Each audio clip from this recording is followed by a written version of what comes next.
నమస్తే. Last year తెలంగాణలో మనం ఒక గుడ్ న్యూస్ విన్నాం. Nearly 3000 above contract lecturers regularization జరిగింది మన స్టేట్‌లో. జీవో 38, 19, 20, 21 ప్రకారం. చాలా మంచి విషయమే. ఎందుకంటే ఎప్పుడో లాంగ్ బ్యాక్ వాళ్ళు 5,000, 6,000 సాలరీ బేసిస్ మీద జాయిన్ అయ్యి, ఎంతో సర్వీస్ ఇచ్చి, ఎంతోమంది స్టూడెంట్స్ భవిష్యత్తుని తీర్చిదిద్ది, వాళ్ళు రెగ్యులరైజ్ అవ్వడం హర్షించదగ్గ విషయమే. కాకపోతే ఒక పక్క ఈ మధ్యనే గురుకులం సిబ్బంది అందరూ గూడా, అంటే గురుకులం ఉపాధ్యాయులు, అధ్యాపకులు ఎవరైతే part time and guest basis మీద పనిచేసిండ్రో మన రాష్ట్రంలో, ఈ నోటిఫికేషన్ పుణ్యాన ఎంత సీనియారిటీ ఉన్నప్పటికీ వాళ్ళు వాళ్ళ ఉద్యోగాన్ని కోల్పోవలసి రావడం చాలా బాధ అనిపిస్తుంది. ఎందుకంటే మన తెలంగాణ రాష్ట్రంలో గురుకులాలు 1983 నుంచి ఎస్టాబ్లిష్ అవుతూ వచ్చినాయి.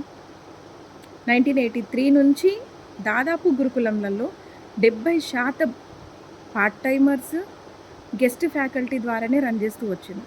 రెగ్యులర్ ఫ్యాకల్టీ చాలా తక్కువ గురుకులంలలో.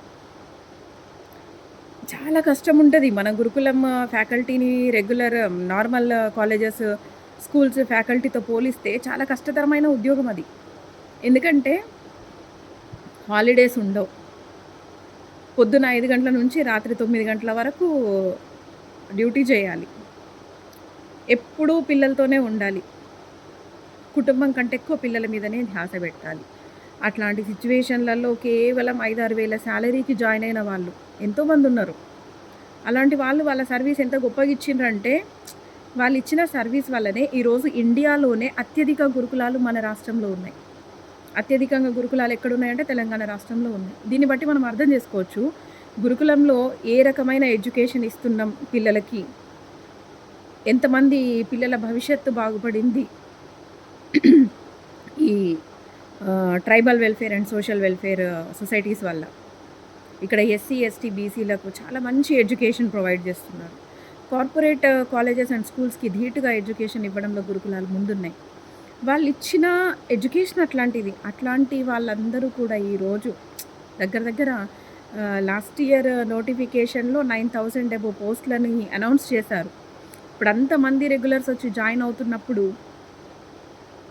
అంతేమంది ఎవరైతే గెస్ట్ ఫ్యాకల్టీ అండ్ పార్ట్ టైమర్స్గా ఉన్నారో వాళ్ళందరూ వాళ్ళ ఉద్యోగాల్ని కోల్పోయి ఈరోజు రోడ్డున పడడం అనేది మాత్రం మన స్టేట్లో చాలా బాధను కలిగిస్తుంది. చాలామంది ఏం మాట్లాడాలో, ఏం చేయాలో, ఎక్కడికి వెళ్ళాలో, ఎవరిని అడగాలో తెలియని పరిస్థితులలో ఈరోజు ఒక ఉద్యోగ భద్రత లేదు అని తెలిసి కూడా ఎంతోమంది విద్యార్థుల భవిష్యత్తుని తీర్చిదిద్దిండ్రు. మనకు తెలుసు గురుకులంలో ఎట్లాంటి పిల్లలు చదువుతూ ఉండేవాళ్ళు అండ్ చదువుతున్నారు అనేది. దగ్గర మన రాష్ట్రంలో 981 గురుకులం స్కూల్స్ ఉన్నాయి. 5th క్లాస్ నుంచి డిగ్రీ వరకు గురుకులమ్స్ ఉన్నాయి. ఎంతమంది చదువుంటారు? నియర్లీ 6 lakhs తెలుసా? 6 లక్షల మంది విద్యార్థులు ఉన్నారు గురుకులంలలో. 6 లక్షల మంది విద్యార్థుల భవిష్యత్తుని తీర్చిదిద్దుతూ వస్తున్న ఈ ఉపాధ్యాయులు, అధ్యాపకులు వాళ్ళ ఉద్యోగాలను కోల్పోయి, అన్ని అర్హతలు ఉన్నప్పటికీ పిల్లలతో మమేకమై కుటుంబంలాగా పిల్లల్ని చూసుకొని ఎంతో అటాచ్ అయిన ఈ టీచర్స్, లెక్చరర్స్ వీళ్ళందరూ వాళ్ళ ఉద్యోగాలను కోల్పోయి ఈరోజు రోడ్డు మీదకి వస్తుంటే దీనికి ఎవరు బాధ్యత వహించాలో తెలియదు, ఎవరిని అడగాలో తెలియని పరిస్థితి ఈరోజు. ఇట్లాంటి పరిణామాలు జరుగుతున్నప్పుడల్లా చాలా బాధేస్తుంది. ఏంటి మన సిస్టమ్స్ ఇట్లున్నాయి అని చెప్పేసి. ఇప్పుడు వాళ్ళందరూ ఎవరెవరు రెగ్యులర్స్ వచ్చి జాయిన్ అవుతున్నారో వాళ్ళు సైన్ చేయగానే వీళ్ళు వెళ్ళిపోతూ ఉంటే కనీస వీడ్కోలు, కనీసం వాళ్ళకి ఏవైనా ప్రత్యామ్నాయాలు కల్పించడం ఇలాంటివి ఏమీ లేవు. సింపుల్గా వాళ్ళని మనం బయటకు పంపించేస్తున్నాం. అది చాలా బాధాకరమైన విషయం అనిపిస్తుంది నాకైతే. సో ఇన్ని గురుకులాలు ఉన్నాయి, ఇంత అధిక భారంతో ఇప్పుడు రెగ్యులర్ ఫ్యాకల్టీని నియమించుకోవడం అవసరమా అనిపించింది నాకైతే. ఎందుకంటే చాలా తక్కువ శాలరీకే వాళ్ళు పనిచేశారు, మంచి ఎడ్యుకేషన్ ఇచ్చారు. వాళ్ళని కాదని, వాళ్ళని పక్కన పెట్టి ఇప్పుడు కొత్తగా రిక్రూట్ చేసుకొని, ఇప్పుడు కొత్త సిస్టమ్స్, కొత్త విధానాలకి ఇప్పుడు వచ్చిన వాళ్ళందరూ అలవాటు పడాలి.